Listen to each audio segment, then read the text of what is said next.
Kia ora, I'm Ian Harvey, founder of Collective Intelligence, and this is Stuff That Matters Now.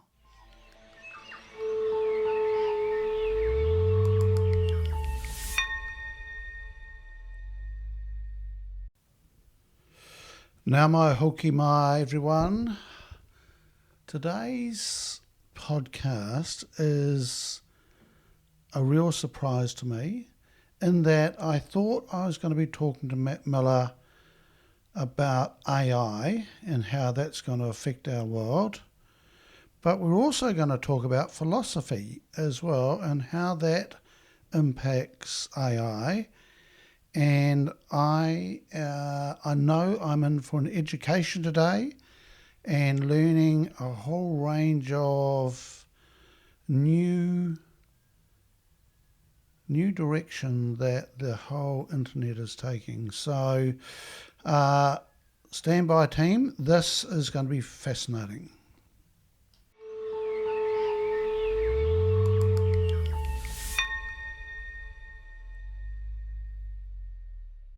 Welcome back, everybody. This morning I am talking to Matt Miller, and we are positioned in the foothills of Tamata Peak in Havelock North. It's a stunning view. I'm looking out over the valley, and it's just a wicked part of the country. So, Matt, good morning.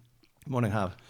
And Matt is, I've just found out, a lot more interesting than I was even hoping for. And I'm fascinated in this transition of where you started from and where you are now. So Matt is the founder of Mogul, which is a digital marketing company based here in Hawke's Bay. And so Matt, let's just kick off with the fact that I've just learnt that you've done a degree in philosophy. And now you are doing this digital, work in this digital world. How do you get from there to there? I studied at the University of Canterbury back in the 90s, and I originally studied law.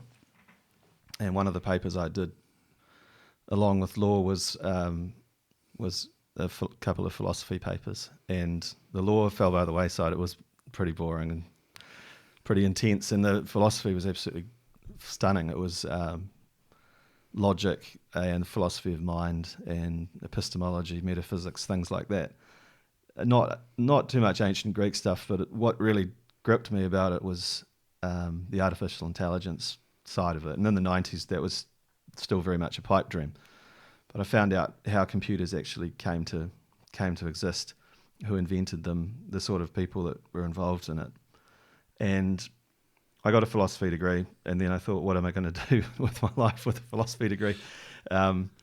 Went to London, and this being the mid to late 90s was when the internet and the World Wide Web was really starting to kick off.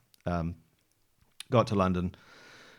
Very difficult to walk into a high-paying job in London with a philosophy degree. It makes for amazing conversations at the pub, but in terms of money, I was struggling, and every friend who I seemed to run into was I was wearing a suit and they were wearing jeans or cargo pants at the time, and they were working for companies like AOL and Dell Computer, making 30, 40 quid an hour.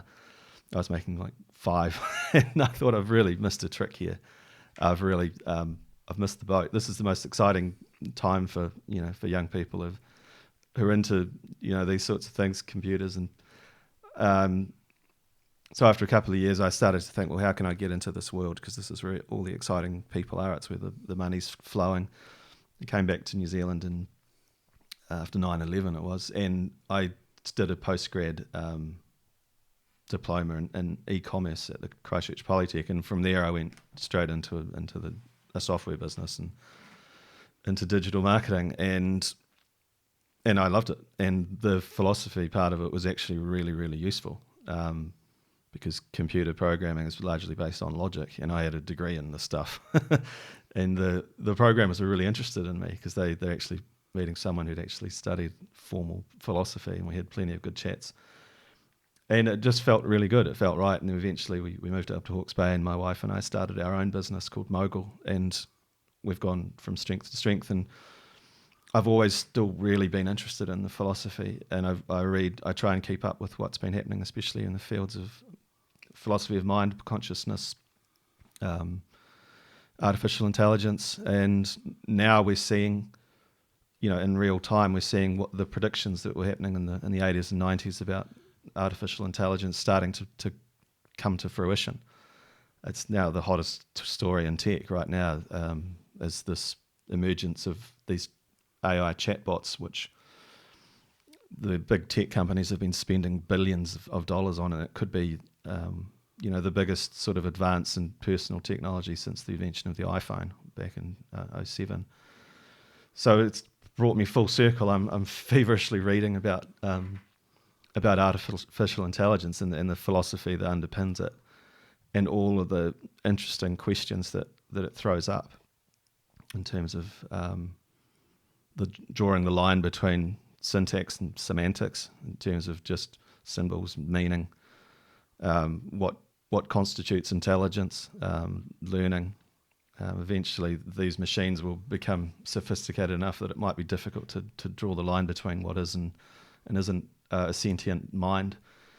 And without those formal sort of underpinnings of what is a mind, what can a machine have a mind? How would we know?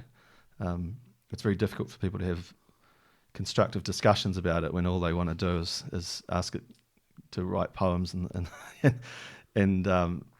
create recipes, the best way to cook a steak or things like that. And then we've got a lot of hype about how it's going to completely change business and put a whole lot of people out of work because, and completely change the way that teachers mark essays, because you'll never know whether the child has actually written the essay themselves. They might have just got a machine to do it in 1 second. So there's an enormous amount of hype. There's probably a lot of smoke and mirrors as well.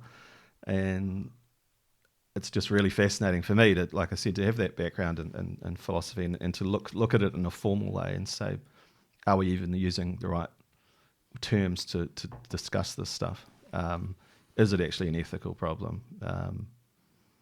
And that's, I'm just really enjoying life at the moment. It's given me a real something to really focus on, and because it's impacting our work right now, and our customers are asking us about it, how they could be using these things, and I'm asking myself, how can Mogul adapt in the next 5 years to really be at the forefront of this stuff? We don't want to be left behind again. I don't want to miss a trick like I did back in the 90s. And start wearing a suit again, mate. No, I'm never wearing a suit again to work. So yeah, I'd love to talk about some of that stuff today, and if you've got any questions you want to I want to go back to this thing. What is philosophy? Philosophy used to be just what brainy people did. In ancient Greece, it was probably the first society where people actually had a bit of spare time on their hands, and they started to wonder about stuff. They didn't have to be out in the fields working, and they started to wonder, how does the world actually work? What's right and what's wrong, and why is that?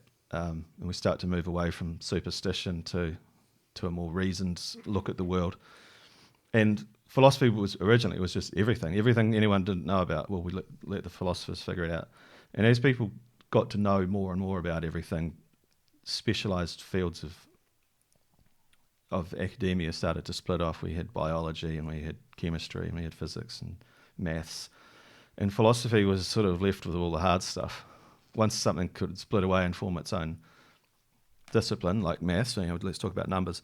Okay, philosophy doesn't really talk about numbers anymore because that's what maths taken away. So what's philosophy left with? It's like, well, we're left with the really hard stuff, like what is a number, or what is a question, stuff like that. It's too hard for mathematicians to answer. I mean, they're in the numbers. They don't really work on the numbers. They leave that to the philosophers to do. And so science sort of split away itself, and ethics became morality, law. But still someone has to say, well, what's the theory of law? Like, why do we think that there is such a thing as justice? Is it even a thing? Is it something that we've just created in our heads? There is no actual right and wrong in the universe. It's just a story that we're telling. Lawyers and judges usually don't have time to talk about that stuff. They act within a framework that gives them everything they need to get their work done. But some judges especially will quite often bring up these philosophical points about, is the theory of justice that we've got sufficient to, for example, to provide for the Maori worldview?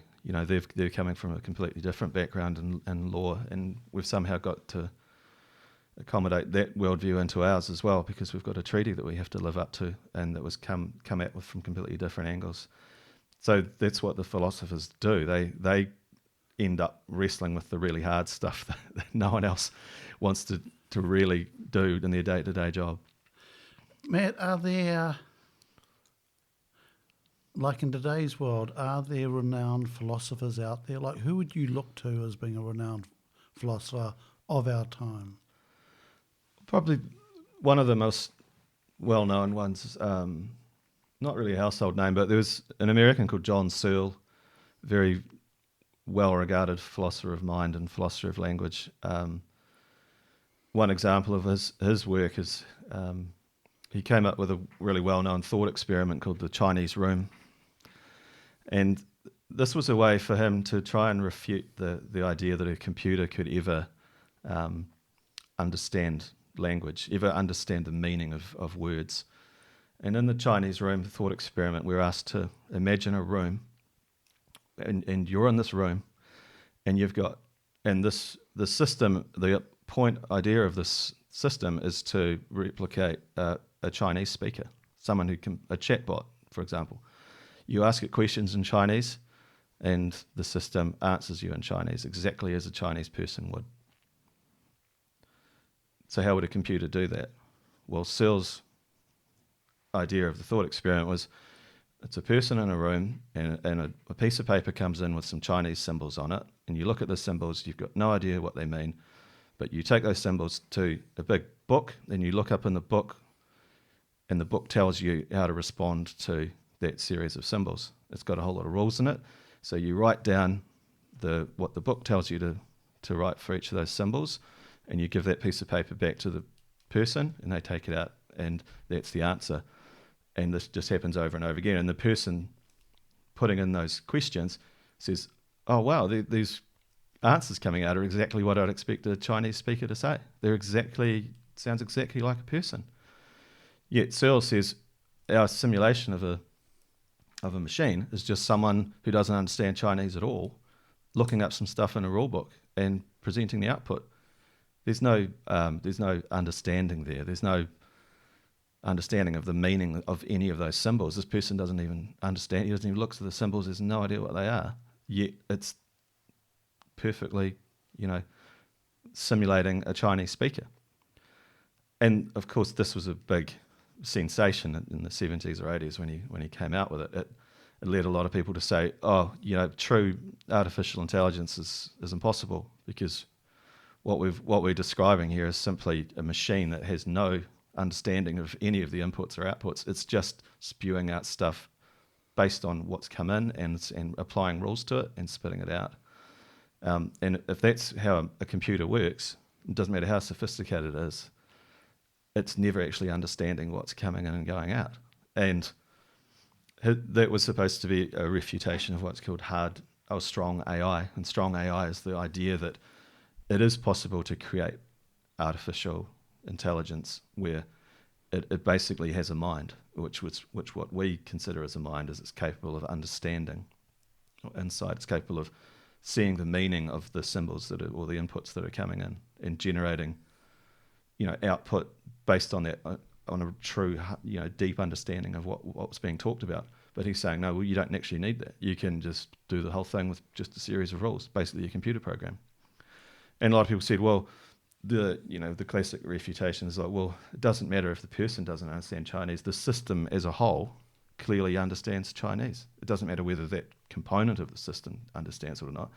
As a whole, it's passing the test of whether something understands Chinese or not. It goes back to a philosopher or mathematician that you might have heard of called Alan Turing, who in the 1930s and 40s was he was the leader of the scientific effort to crack the German Enigma codes that were supposed to be completely impossible to crack in the Second World War, which was one of the most important exploits of the entire war, one of the greatest scientific endeavors ever, probably up there with the Manhattan Project that designed the atomic bomb, was to crack these so-called uncrackable codes, and he did that by creating one of the world's first computers that has become the basis for every computer that exists in the world. And very interesting, very strange guy who don't really need to go into much of his personal details, except he eventually committed suicide by eating an apple laced with cyanide, and we still don't know whether he actually meant to do that or not, because he actually had a habit of injecting fruit with poisons and leaving them around his house. But he had a really interesting idea about, because he could see where all this was going, even way back then. He said, eventually these things are going to get so sophisticated that they're going to be capable of thinking, and they might even be intelligent. They might even, and where do we draw the line? How do we know whether we've achieved that? And he came up with a thing called the Turing test, which is basically a chatbot, what we would call a chatbot. Now, you ask the chatbot questions, and if the answers coming back are so good that you don't know whether you're talking to a computer or a person, that means it's passed the Turing test, and it is actual artificial intelligence. So John Searle's Chinese room argument, which I was talking about before, is a thought experiment to show that the Turing test can be passed by a system which is clearly not intelligent. It's simply a very sophisticated rulebook of input and output. So I always found that stuff really amazingly interesting, because I thought that sooner or later we're going to get to that point. Someone's going to create a system where we don't know whether we're talking to a human or to a computer. And I was interested to see last year a Google engineer came out and made this amazing claim that one of their chatbots that they'd been working on in their lab was actually now a sentient, conscious entity with the mind of an 8-year-old child. And I don't know whether he had fallen in love with it or what. It was. He sounded very obsessed with it. It was his friend, and he really didn't want the power turned off of his little mate. And I thought, wow, maybe it really is the real thing. It could be, it could be an artificial consciousness. And Google very quickly shut that story down, and he was asked to leave very quickly after that. It sounded like he might have had a bit of a breakdown. He'd lost contact with reality. Maybe he'd been in the computer room for too long. But of course you're thinking, well, maybe it was true. How cool would that be? And maybe there's cover up, and so instantly the conspiracy theorists come out. But this shows you how it's really starting to come to a head now, and it's sort of burst into the public domain, front page news with this ChatGPT chatbot, which has now been released for the public, and it seems like everybody in the world's talking about it. So it's great to see finally my philosophy degree, and it's actually now extremely relevant for the world. And, I'm fascinated in this, Matt, because, I've only just learnt about this philosophy background of yours coming into this, and I'm just, and would have never put the two together. It's a fascinating thing. The going back to Turing, that work of breaking those codes, and I'm trying to remember who wrote it. It was an English guy who wrote it, and they were talking about that was an expression of collective intelligence, because they had a raft of people working with him from a huge background of places that would go there every day, and there was quite a number of them, and they were just this odd mix of people coming together in the background working with Turing to break that. A lot of the original work had been done by a Polish group, and they'd managed to get their computers out of they called them bombs. I think they'd got them out of Poland before the Nazis took them. Right.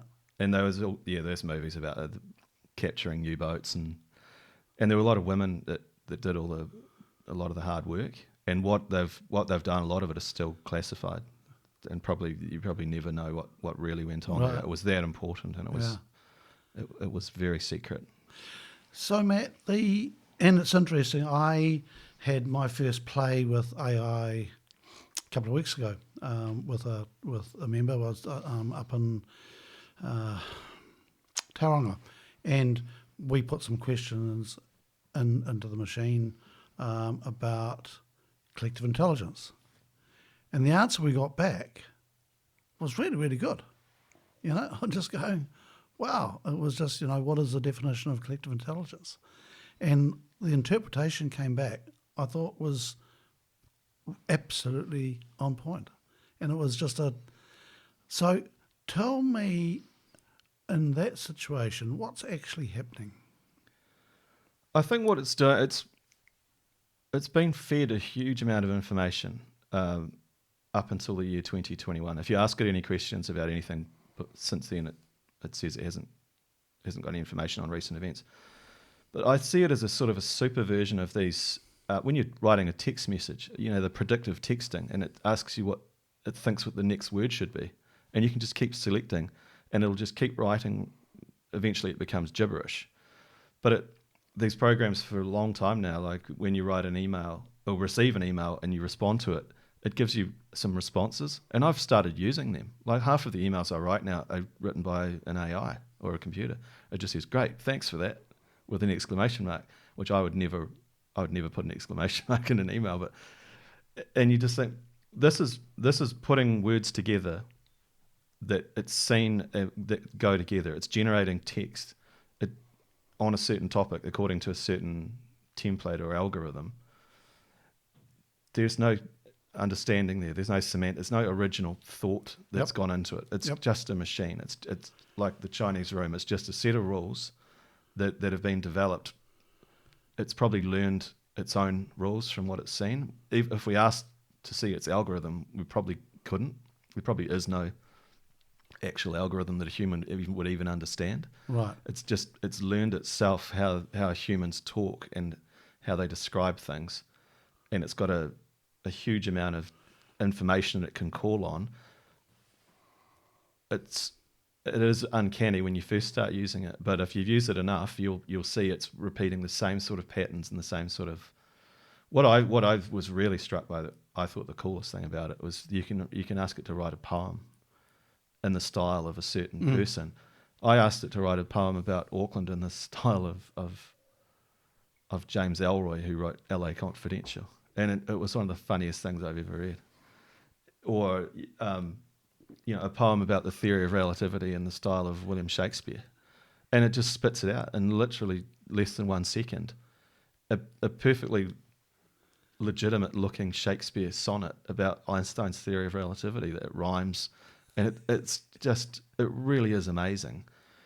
But if you look at it long enough and you think about Searle's argument about the Chinese room, it starts to look like a neat parlor trick, just a juggling monkey. What seems profound at first sight, you start to think, well, I understand how this works now. Right. I'm not. This thing's not going to take my job. Right. And Matt, because I'm just thinking about that with that situation. So if you go back to the writings of, say, Bob Dylan, right? And I love the fact that Dylan received the Nobel Prize for Literature recently because he is a profound writer. And they have studied some of his songs at universities for years, trying to work them out, and haven't. And trying to work out the meaning of some of the words. And they said, it might have been because he was just so bloody stoned at the time, there was nothing to work out. But, if you compare Dylan's work to that, you could get absorbed in that for, as I said, universities, where what you're saying is you look at it long enough, what's coming out of the AI, and it doesn't have that same depth. Is that the right way to describe it?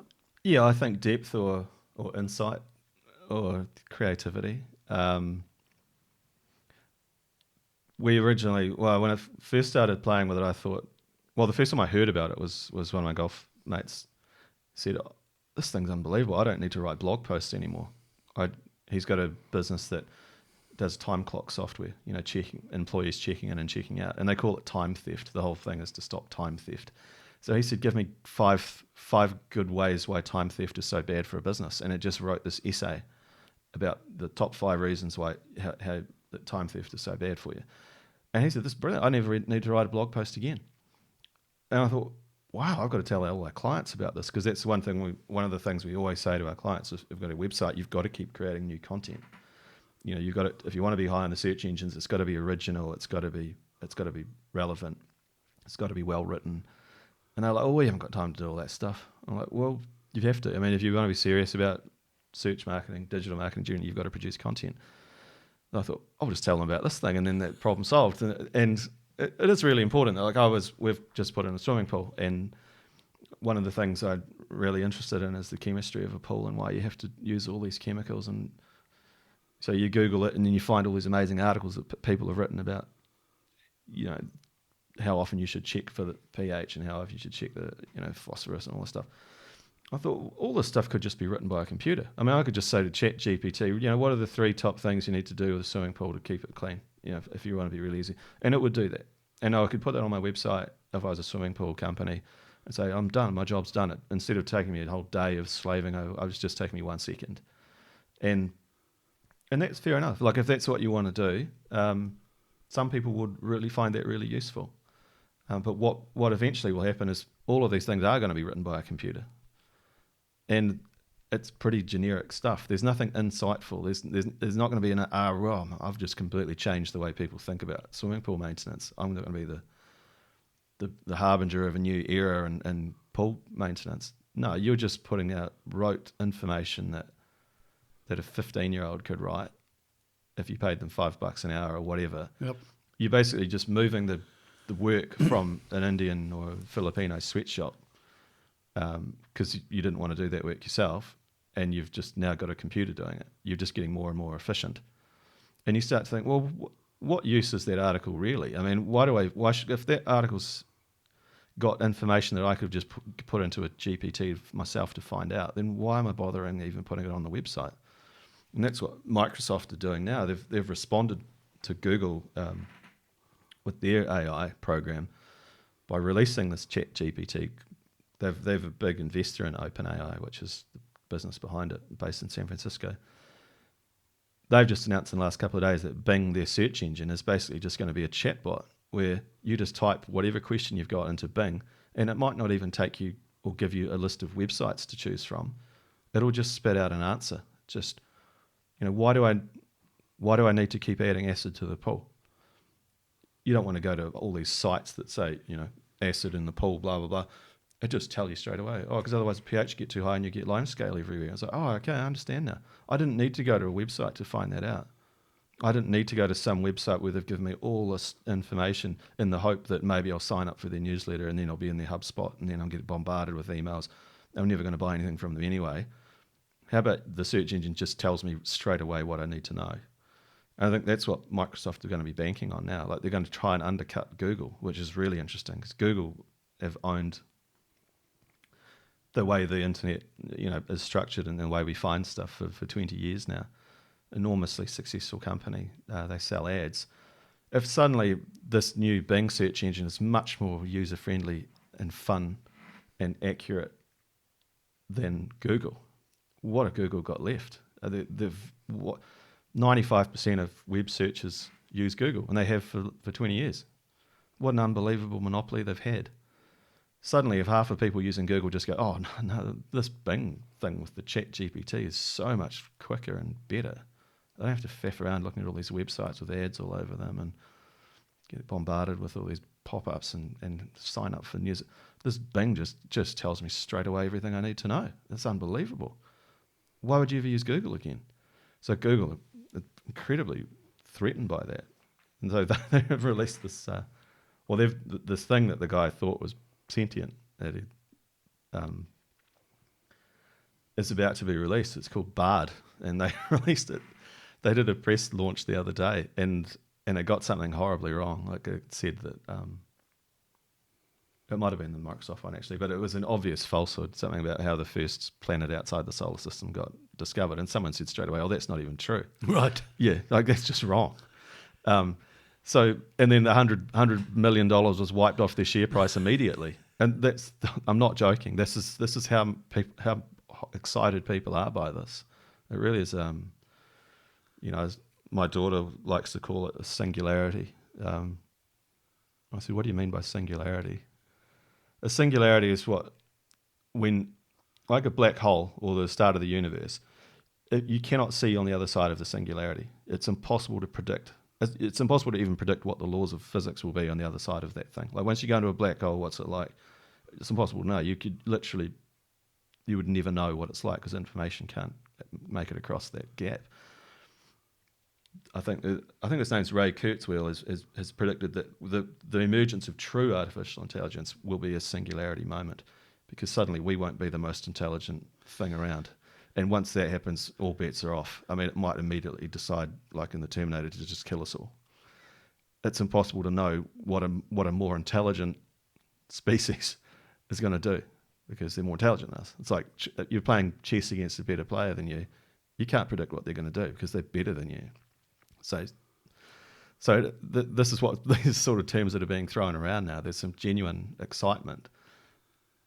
But like I said, it's possibly not much any more exciting than Searle's Chinese room. It's simply a set of rules spitting out text in response to input according to a set of rules. Is that really that exciting? The jury's still out for me on that one.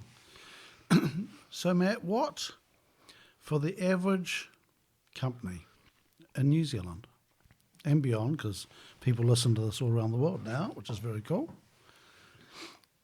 what advice would you give for companies now in being prepared for this? I think, like quite a few commentators have said, the obvious advantage it will give you as a company, it will make you more efficient. If you need to make training videos for HR or technical stuff, you can create a video using an avatar. You can have the script written by a chatbot, and you can have an avatar read it out, and it looks just like a newsreader. So if people don't read stuff, most people never read stuff, and watching a video with a voiceover can be pretty boring. But if you've got a person with a face like a newsreader talking you through something with diagrams, the whole thing's basically been generated by an AI. 90% of the work has been done by it. You've just fed in the inputs and you've edited the output to make sure it's actually true, because the computer doesn't know whether it's true or not. Yep. So you can make a lot of content really quickly. For, if you sell, technical products and stuff, and you need to have manuals for them, rather than have put the old DVD in and people have to sit down and watch the DVD. You could have all that created super fast just by AI. So a lot of that work will be taken away. And generating the content, like I was talking about before, for blog posts and for newsletters and all that stuff on your website that you can't be bothered actually writing yourself, just use an AI to do it. And I think that will give you a lot more content in a hurry that can then be accessed by someone like Google or Bing, so they can incorporate it into either their search engine results or into the answers that are being spat out. So you're effectively you're using AI to create content to be consumed by another AI.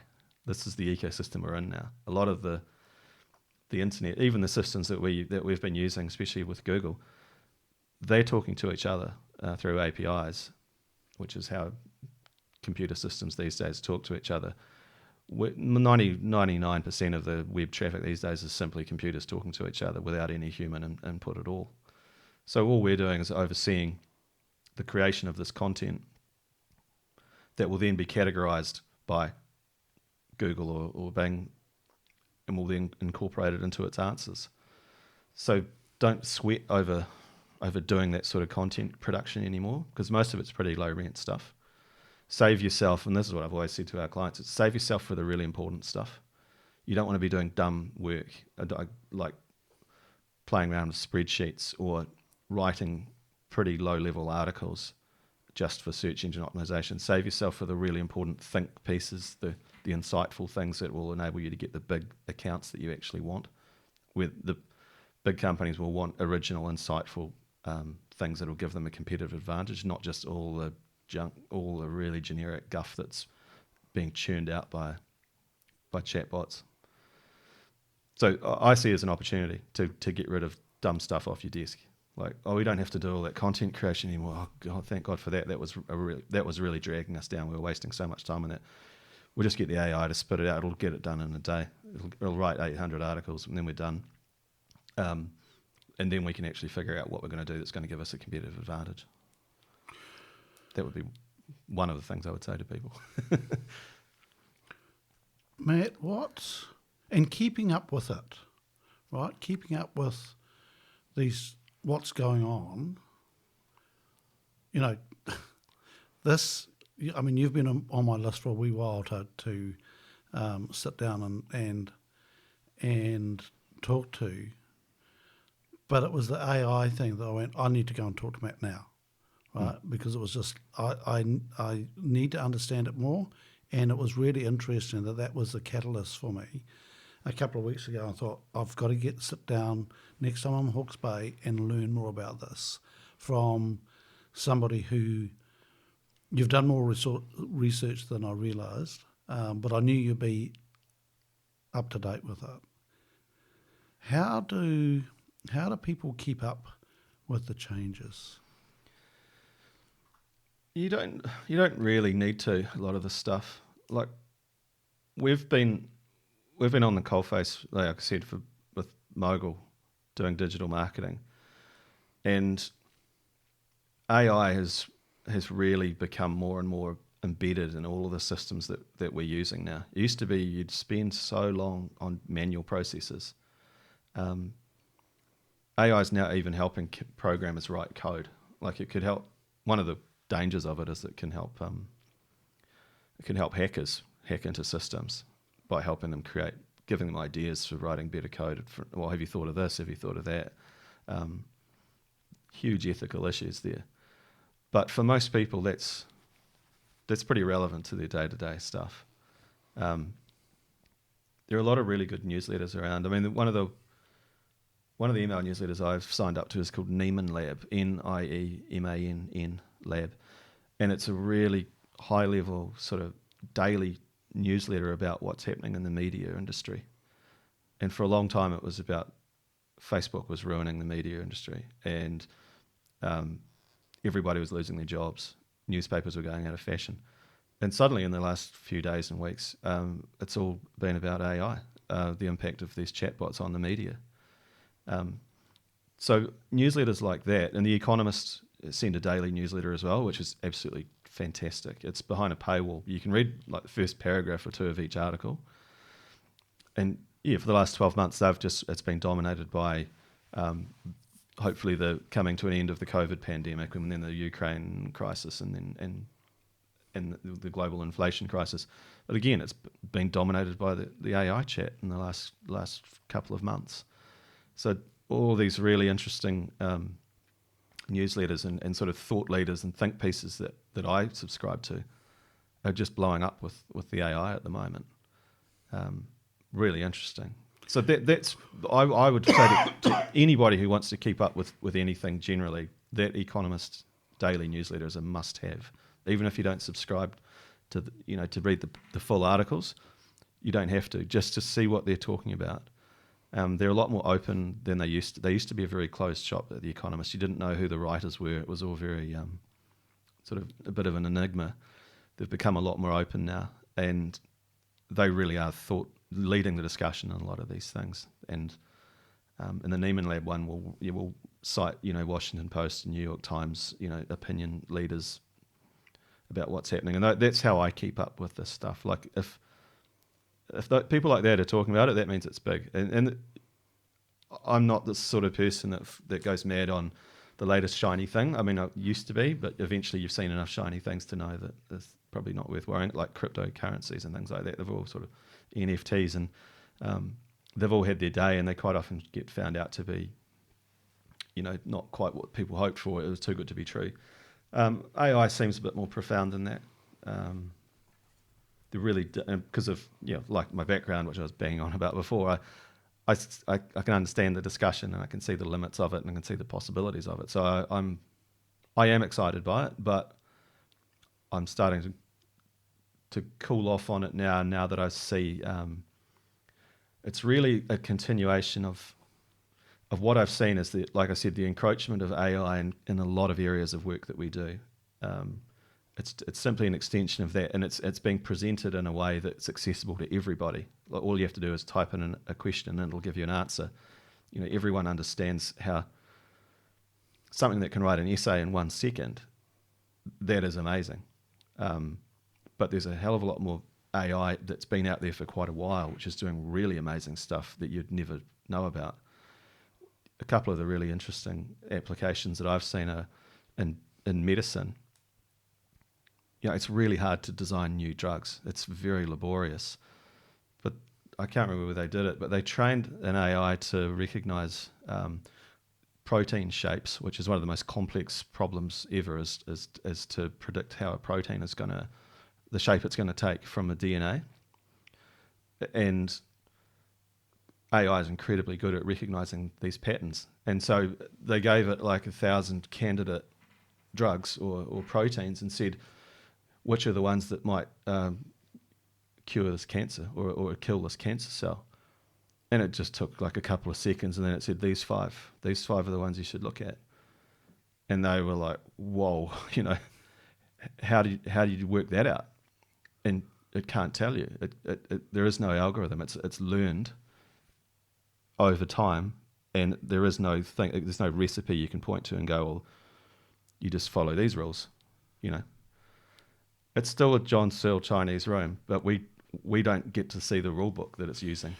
It's really amazing, and yet that's actually really incredibly useful. That's saving lives right now. That sort of technology is and they probably used it for some of the COVID, the RNA vaccine stuff. I mean, to be able to turn it around that quickly, you've got to bring some pretty amazing processing power to it. Yeah, look, that's where I went to straight away, Matt, and it's interesting with talking about the AI, where it's different than, say, the NFTs, is that this has been coming for a long, long time, right? And it's interesting with the COVID vaccines is that they had been working on that for, apparently, before COVID hit. That was building on work already done and building on that. And it was, people were talking about that it was rushed through. Well, it was done incredibly quickly because the barriers came down, but there was work being done on it before COVID turned up, apparently. Yeah, the template for it was already there. Yeah. And another thing that could be really interesting is for predicting the weather. Again, a really unbelievably complex system. We can't predict weather more than a week out, tops. These learning models are starting to get pretty good, like the way they're predicting this storm that's bearing down on us at the moment, the Gabrielle cyclone. They can predict to really high degrees of confidence now when it's going to come and how hard it's going to hit and what it's going to be like. 10 years ago, that probably would have been really hard. So again, that's learning algorithms processing huge amounts of data in real time based on every bit of weather that's happened being fed into it in the last 50 years to enable it to predict it. And yet, they cocked up recently in Auckland. Yeah, it's still a work in progress. But what I'd like to think, I was thinking about it, so I was listening to someone talking about preparing Auckland for to be able to handle these large flood events. And I thought, wouldn't it be amazing, and it probably would be possible at some point, and this is where the limits of AI come, why don't we get an AI to design Auckland's zoning plan, its unitary plan, just to put every bit of information about weather and the geography of Auckland and stick it all into this machine, and it'll just go, here you go, here's the plan for Auckland. And you go, brilliant. And this is the optimized plan. It's crunched the numbers. It's looked at everything that could possibly happen, and this is the best way to lay out the city. And this is how big the pipe should be. This is where the houses should be. Don't build houses there. But then we come up to the limits of, okay, what are we going to do with that? We can't go to the people of Auckland and say, okay, this is our plan now. Well, how did we get to that plan? Oh, we just put it into the computer. We don't like it because it means we can't live in this street anymore. You go, well, too bad, because computer says no. And so it's still a very limited tool. Like, you can produce the most amazing output you can based on all the input, and put it through John Searle's Chinese room, and people still come out and say, I don't like it. I'm not doing that. Tell me how you've come up with this plan. And you go, well, we put it into the computer. How did the computer do it? Well, we don't actually know, because it's a learning AI, and we even if we knew, we wouldn't be able to tell you in a way that was intelligible. Look, it's really interesting that I've just come from a meeting this morning at Alexander Construction over in Napier, and they've moved into a new office area. So it's not a new building, something they built some time ago, but they've just moved in there. And they've fitted it's a shed, essentially, and they could do whatever they wanted in there. And they got everybody in the firm to draw up their ideal office space, what they wanted. And, Mark thought they might go open plan order. So everybody got a chance to design what they wanted. And then they got up, head on the wall, and got up and talked about their plan and what they liked about it, right? And he said they ended up with a mishmash of everybody's ideas, and it ended up with everybody going, "This is our space," and it was. He said, just really good for morale and really good for getting a design that everybody wanted, and it was the process. And they could have just got an architect and said, draw us up an office plan, but he said it wouldn't have been as much accepted or enjoyed as much as what they've got now. Interesting, eh? And it's just having that process. So if you think of the people of Auckland coming up with the perfect plan, design, and going, well, yeah, but it's not our fucking plan, is it? It's an interesting thing, isn't it? That's right. I think no matter how sophisticated these machines get, it still won't feel authentic. You won't have that sense of emotional attachment and ownership that you're talking about. You'll just get, we just got given it.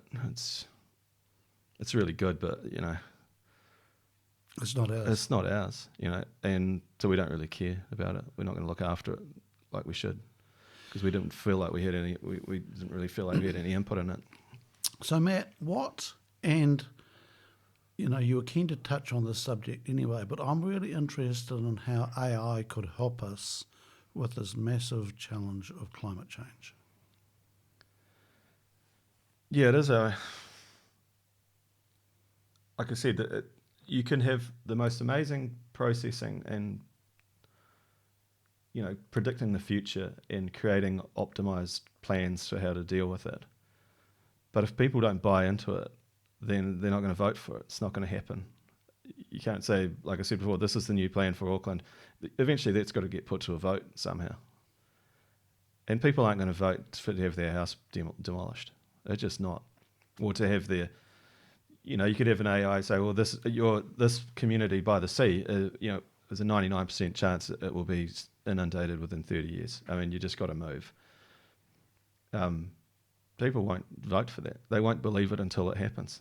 There's something about climate change where it's really hard for people to see what's happening now. Like, they're driving a car, they're driving a petrol car, which means where their house lives is going to be swamped in 30 years. That's too much of that's too much of a disconnect with people to put those two things together and say this is causing that. So if I stop doing that, it might stop this thing happening.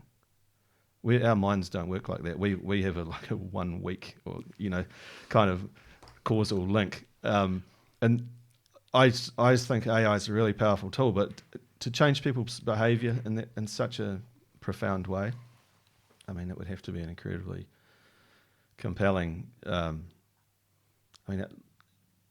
I'd love to see it happen. I mean, if it could help solve climate change, which I think is it's the biggest crisis facing us. It's an existential crisis. I mean, it could be the end of us. We've got to be putting all our best people and all our best technology onto solving that thing. I'd love to see how AI could help with that, other than just forecasting how bad it's going to be, because I don't think we need any more of that, because the shock tactics, like I said, don't work because it's too much of a disconnect between our behaviour and the consequences of it. interesting. I had a conversation with Rod Oram in this podcast. I sit down with him once a year, and he was talking about, how do we get people's behaviours to change? And he talked about the fact that the UK government has just paid off the debt, that was to pay off the slave traders and get them to do something else. So the slave traders made a huge amount of money, and the only way they could get them to stop was to pay them the equivalent amount of money for not doing it. And so they stopped. If it wasn't for that, they would have just carried on because it was so lucrative. And he was saying maybe we need to start paying the oil companies not to pull out oil out of the ground. And he said, as unsavoury as that thought is, maybe we need to do that. Yeah, I think they had the Tony Abbott government in Australia had tried that about 10 years ago. They called it direct action, which was basically paying polluters to clean up, rather than the polluters paying, to clean it up themselves. We were paying them to clean up their mess. No one's going to vote for that. I mean, that's one of the hard things about it. But Rod Oram's a very interesting guy. I love reading his stuff. Yeah. I didn't know that about the slave trade. That's fascinating. It's fascinating. Yeah, it is. I didn't know that that's how they got them to stop. Yeah. Right? I just thought it was, this is very naughty and we disapprove of this and you need to stop doing it. But the thing is, people didn't see it, right? It was out of sight. And when it's out of sight, we're less likely to react.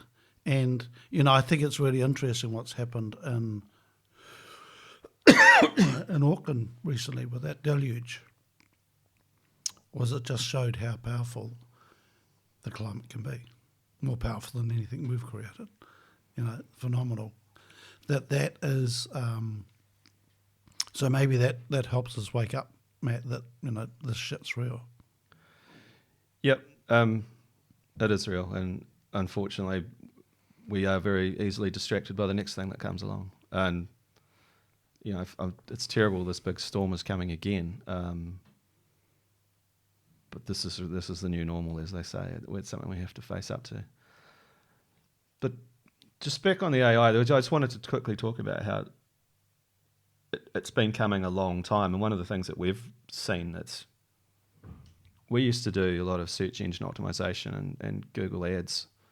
And you'd have to be very specific about all the words that you wanted to be known for and all that stuff. And just over the years, the AI has completely taken that over, and it's very difficult to have any sort of input more specific. Google just does what it wants with your information. And instead of saying, we want to sell, leadership development programs, you don't need to find every single word that's ever been used to search for that stuff. You just type leadership development programs. You use that as the search, and Google will come up. It'll catch everything that's slightly something to do with that, and so eventually you end up having to tell Google what you don't want to be found for, rather than what you do. And I've just seen this happen gradually, and it's almost like you put a frog in water and you slowly boil it, and it won't realise it's. Now we realise Google's been running this whole thing on AI for about the last 5 years anyway. My job is a lot of the time is simply interacting with an AI system and helping our clients achieve the best results when the system that you're floating around in is all completely controlled by an AI. It's a pretty profound thing. If you think about it too hard, it's pretty freaky. It's a bit scary. Like trying to second guess or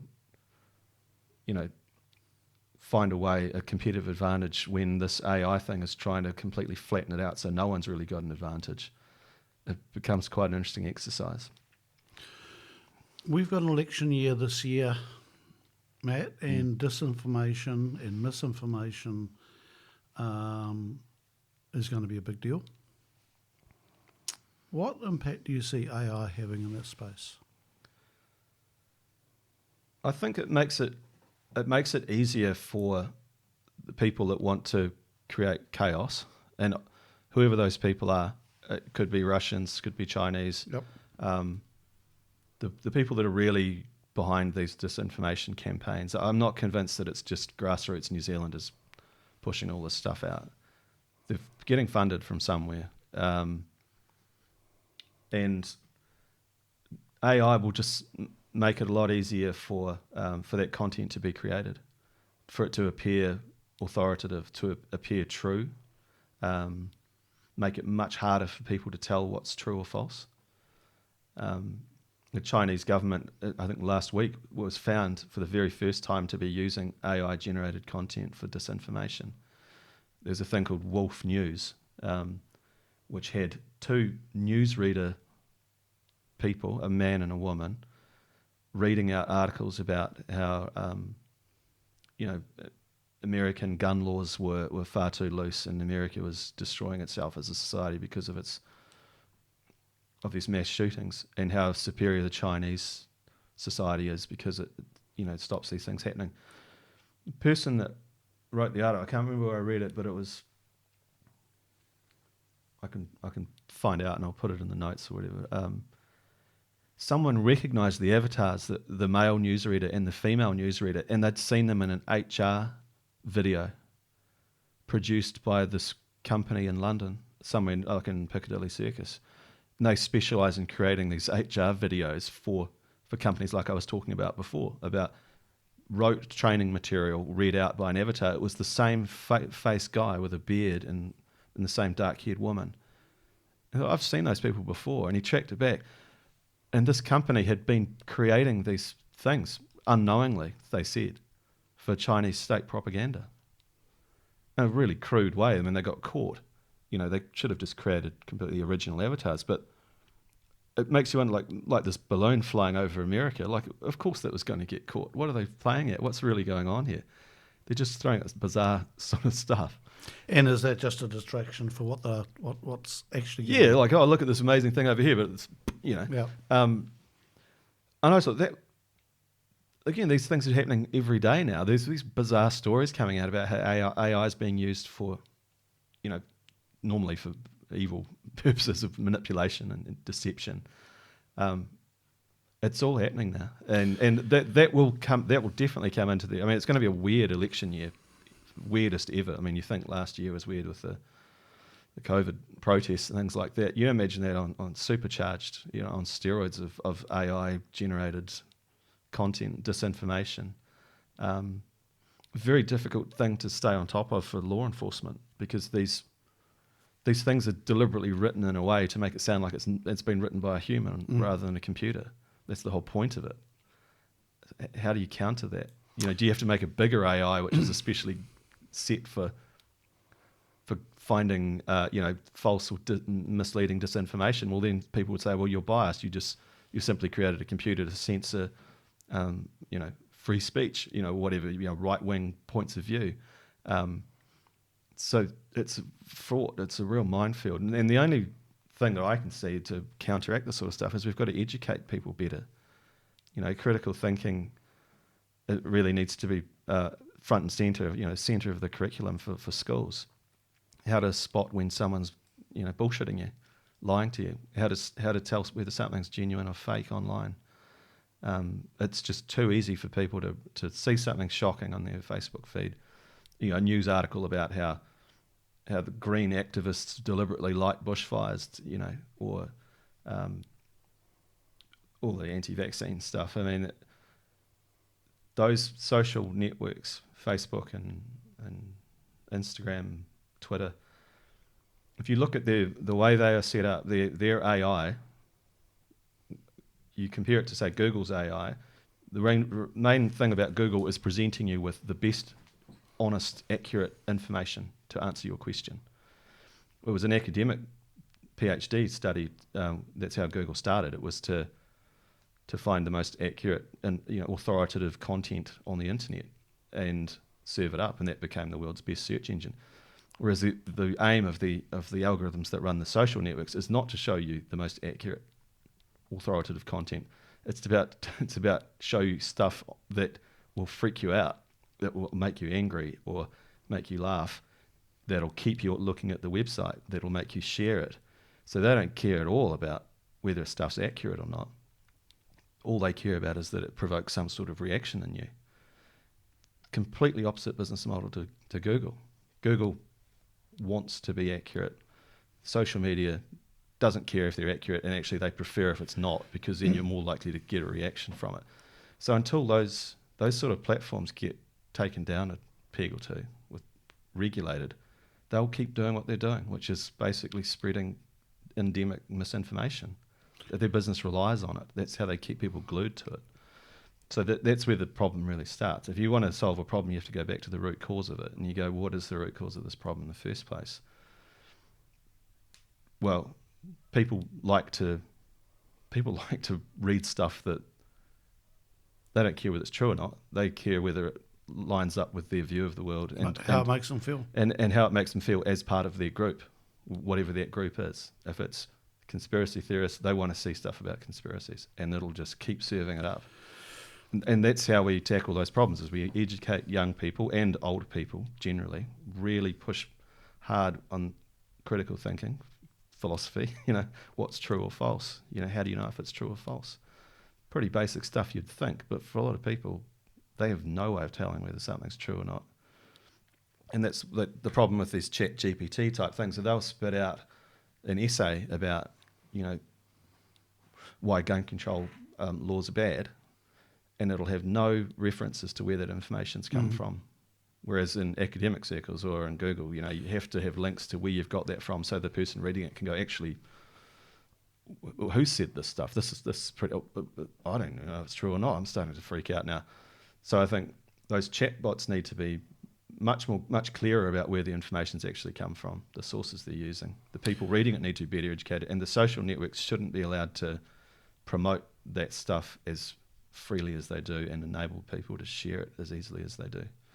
It's a fascinating thing, Matt, being married to a doctor and seeing how critical they are of each other.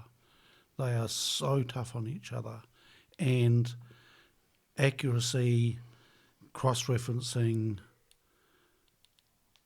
dealing with complexity, and it's really inspiring actually to see just how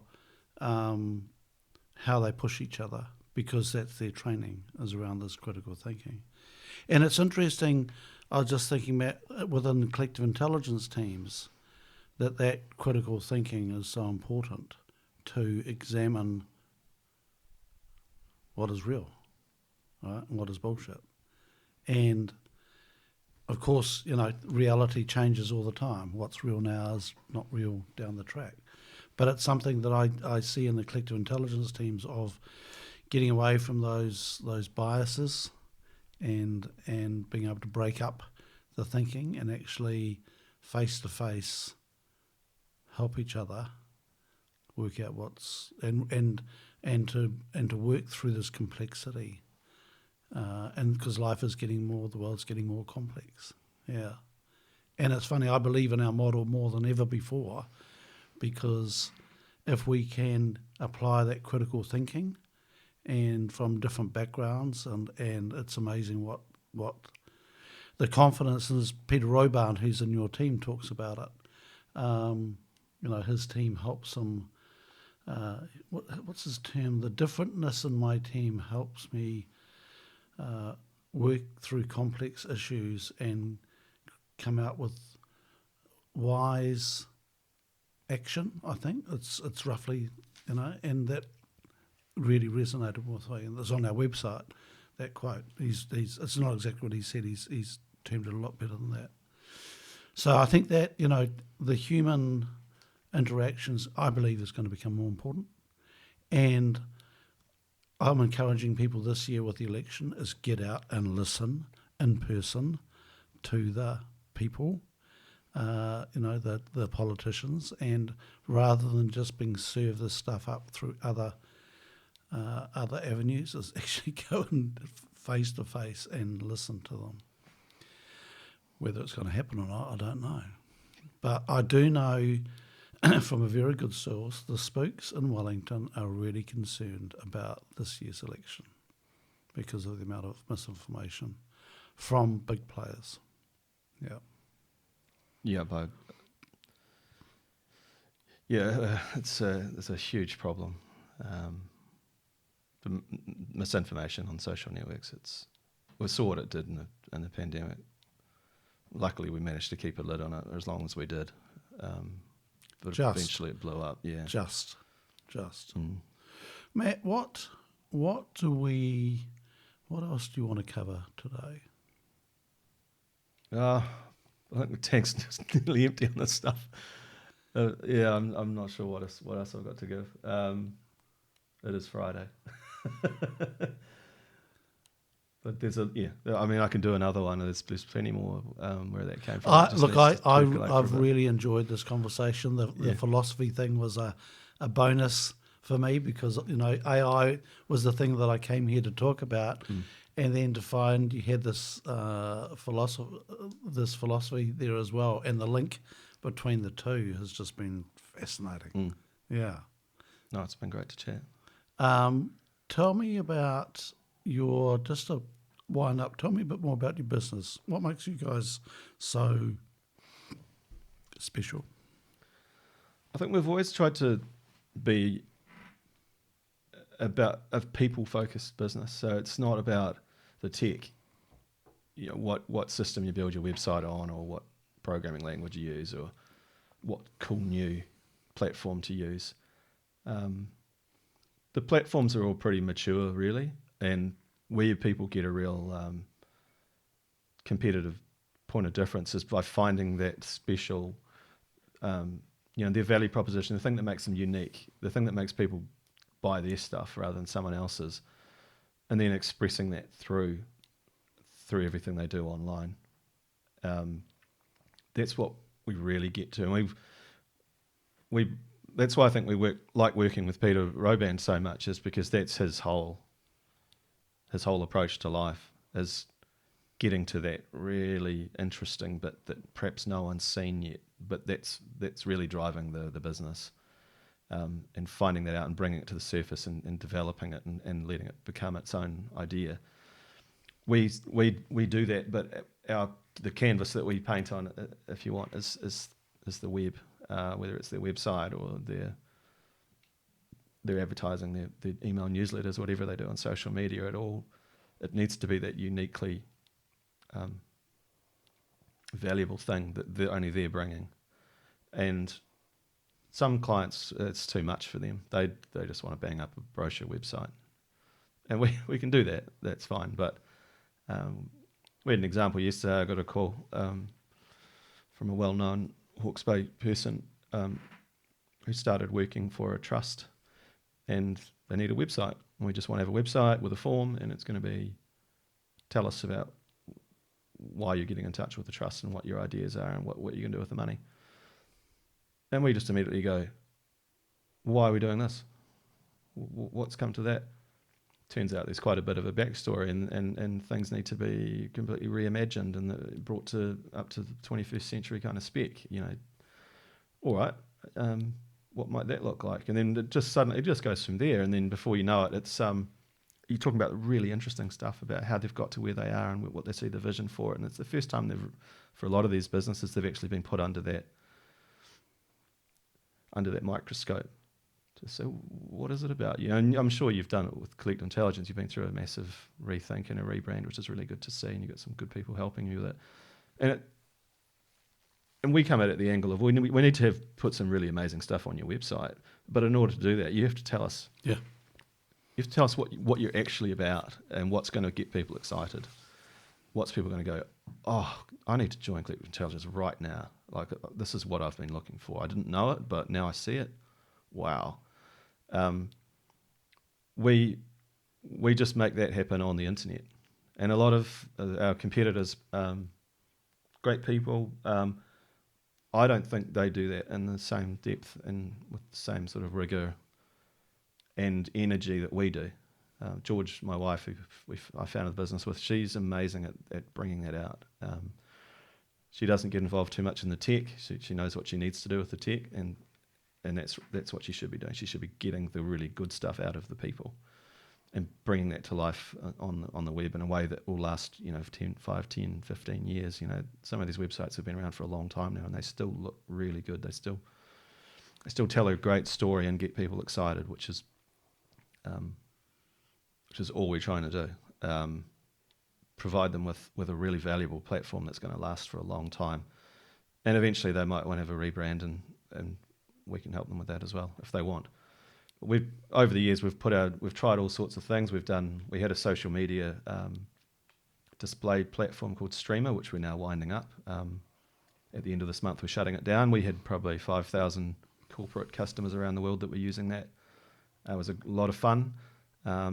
But from what you're hearing me talk about social media is not the fun place it used to be. 10 years ago, it was like what we're talking about AI now. Everyone was talking about social media was going to change the world. It has. It was going to change the world in a good way. Yeah. The Arab Spring was happening, and we thought this is going to be the way that democracies are going to unfold, and oppression is going to end. And unfortunately, social media has gone in the wrong direction as far as I'm concerned. So I'm quite happy to wind that one up. We met a lot of amazing people, had a lot of good time doing that. But our focus now is back squarely on helping our clients succeed online, helping them connect with their customers in a meaningful way, and grow their businesses by attracting the right sort of clients for the right reasons, and doing good work. It's not about changing the world or making the world a better place. I think we're doing that anyway. We're doing. I was going to say, yeah. I'm pleased you said that, because I'm Yeah. going, I don't agree with that. Yeah. Matt, and a lot of people won't know this, but you and I, before COVID, started planning Collective Intelligence, building our own platform, and with some other guys here in Hawke's Bay. And I look back at that time, and just want to thank you for the. We'd talked about it beforehand, and then you found some people who were keen to do it as well. And COVID came along, and that project fell over. But in other places in the world, people were starting to build similar sort of platforms that we'd envisaged, and we're just about to launch that, and we've been working away, and I think it's called the Cozy Web is its official term, that it's a gated community, so it's not social media, it's no algorithms in there, and I'm really excited by it. I'm really nervous by it, because I'm not nervous. We're not going to get it right at the beginning, but the vision that you and I talked about right back then is the thing that we're trying to put together. So what piece of advice would you give us now as we develop this online community? I think don't let expectations run ahead of you. Keep small steps is really important. It's very hard to change people's behaviour, or change their habits, or introduce new systems to people who. Like I had the font change on my Gmail a couple of days ago, and I don't like it. And it's just really annoying me. I want to go back to the way it was. And I'm starting to turn into that habitual person that's been using something for 10 years, and I don't want to learn a new thing. And that's just because the font's changed. My advice is to start on a small scale with a small group of users, and get them ingrained in it, and see how they use it, and see what annoys them about it. Don't try and change everybody all at once. And I'm happy to be beginning. I've actually started using it, and I've had a couple of issues with it that I've raised with the team, and I knew this was going to happen because it's a new system, and I'd rather that I was the one breaking it and complaining rather than 100 other people, or breaking it and complaining at the same time. And Matt, there's been a flurry, and we've got Jody there, at the middle of this, and it's just what I'm enjoying. Like when I first went into it, I thought, okay, there's no fucking way this is going to work. It just was so difficult, and then as it's gone on in weeks, they've ironed out this thing and ironed it out and made it easier and easier and easier. And it's just, I'm going, I literally had a moment thinking, oh, this isn't going to work. It was like we've invested all this time and money and it's not going to work. And I thought, who do I tell about this? But I, talked to the team the next morning, and Jodie went, no, that's all sorted out now. We're on to the next, and it has been. So look, that is great advice, because we've done a lot of investigation and research and listening on webinars and stuff about people who've got these communities up in the Northern Hemisphere, and some are small and some are large, and that's absolutely in line with what they've said, is just start small and don't fill it up with a whole lot of stuff. Just start small and see what people like, and then see what people ask for.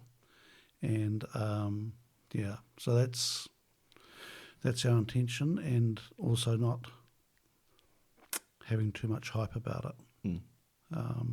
But I think the vision that you and I talked about, Matt, of having a place where we can break down the barriers between the members and alumni and associates, and so people can access each other. I think that's going to be wickedly important, so that people can access the Peter Roy Barnes and your service and other people's, that they can easily do that. And the thing that really gets my heart pumping is thinking about building this trust economy.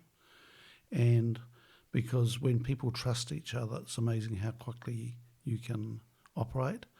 And that's the thing that's really resonating with me, and going, this is what this is about, is a trust economy, going back to the old-fashioned values. And and I think if we go slowly enough and are patient and get feedback, which we have always been pretty good at, I think we'll get there. Yeah, good luck. Matt, thank you for this conversation. It's been fascinating. I was looking forward to it. I was looking forward to talking about AI, and then this bonus this morning of the philosophy, and fascinating to see how the two fuse together. So, been a wicked conversation, Matt. Yeah. Oh, thanks for having me, Harv. It's been really cool. Pleasure. Okay, mate. And I'll take up on that offer and come back at some stage. About the golf? No, about doing another podcast. Oh, okay, yeah. Okay, Matt, thank you. Okay.